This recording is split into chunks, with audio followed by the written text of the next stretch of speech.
Let's jump right into this explainer and completely demystify the hidden credit mechanics that dictate exactly how much your mortgage will truly cost you.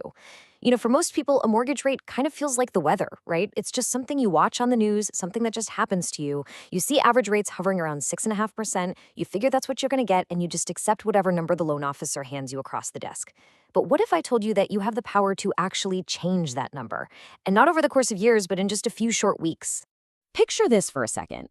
You and your neighbor apply for a mortgage on the exact same day. You're buying the exact same $350,000 house, you have the exact same income, and you're putting down the exact same down payment on a 30-year loan. Yet, your neighbor walks out of there with a rate near 6.5%, and you get stuck paying 7.5%. Nothing about your actual day-to-day finances is worse than theirs. So, how in the world can two identical financial profiles result in monthly payments that differ by hundreds of dollars? To really put this into perspective, look at the sheer scale of the financial damage that just one single percentage point causes. It might just look like a tiny little digit on a piece of paper, but that 1% difference translates to an extra $235 out of your pocket every single month. Stretch that over a 30-year loan, and it's going to cost you roughly $84,000 in extra, entirely unnecessary interest.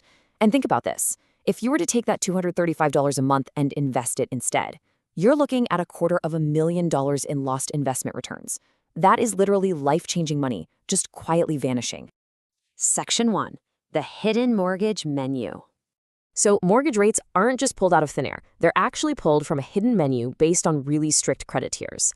Lenders sort you using what are called loan-level price adjustments. Essentially, these are risk fees baked directly into your interest rate by Fannie Mae and Freddie Mac. And notice how if you're sitting in the top tier with a 760 score or higher, you easily secure rates in the low 6% range. But if you drop down toward the bottom of the conventional ladder, say hovering around a 620, your rate climbs well past 7% and sometimes even past 8%. You are literally being charged a premium for risk, and crossing just one of these invisible tier lines can totally dictate whether you overpay for your home by tens of thousands of dollars. But here's where it gets a little tricky. When you apply, your lender doesn't just check one single credit score. They pull what the industry calls a tri-merge report. This means they are pulling three completely separate numbers from the major credit bureaus: Equifax, Experian, and TransUnion. So the absolutely crucial point here is how they actually use those three numbers. They don't average them out, to be fair. And they definitely don't use your highest score to do you a solid. They throw out the highest, they throw out the lowest, and your qualifying score is strictly the middle one. If your scores are 720, 705, and 685, the lending world only cares about that 705. Oh, and if they're buying a house with a partner, the lender looks at both of your middle scores, and they use the lower of the two. So, apologies to the partner with the spotless 800 score, but the weakest credit file dictates the rate for the both of you.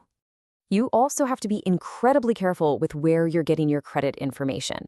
That friendly, glowing Vantage score you see when you log into your banking app or your credit card dashboard, yeah, that is almost never the older classic FICO model that mortgage lenders actually pull. People get genuinely blindsided by this all the time. They walk in feeling fantastic about a 740 on their phone, only to find out the actual mortgage pull came back in the 600s. So always, always ask your loan officer which specific model they are pulling. Section 2. The credit utilization lever. All right, to stop bleeding tens of thousands of dollars, we really need to focus on the one piece of your credit you can manipulate quickly. Just look at the 5 ingredients of your FICO score. Payment history is the biggest chump at 35%, sure, but fixing that takes literal years of spotless behavior. You obviously can't fast forward time. But look at the second biggest piece right there, amounts owed, or credit utilization, making up 30% of your score. The beautiful thing about utilization is that it has absolutely zero memory. It resets every 30 to 60 days based on your latest statements. Credit utilization is just a simple ratio. It's basically how much you owe on your revolving accounts divided by your total available credit limits. If you carry a $3,000 balance against a $10,000 limit, you're at 30% utilization. By paying that down, the scoring models recalculate your profile completely fresh. Lowering this ratio can quickly slide you from, say, a 695 to a 705. And while that small handful of points might not seem like a big deal, on a mortgage chart, that just pushed you into a much cheaper money-saving tier. Now, before we map out the actual strategy, we have to kill a massive myth. So many people think you're supposed to keep your utilization around 30%, or that you somehow need to carry a small balance and pay interest to build credit.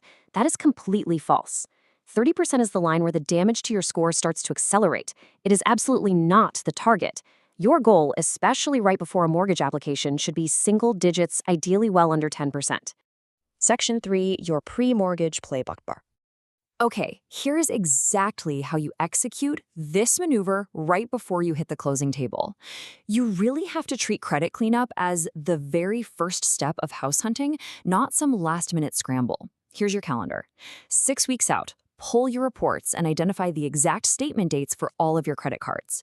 4 weeks out, pay down those balances, really focusing on the cards with the highest individual utilization, and request credit limit increases to raise your available credit ceiling.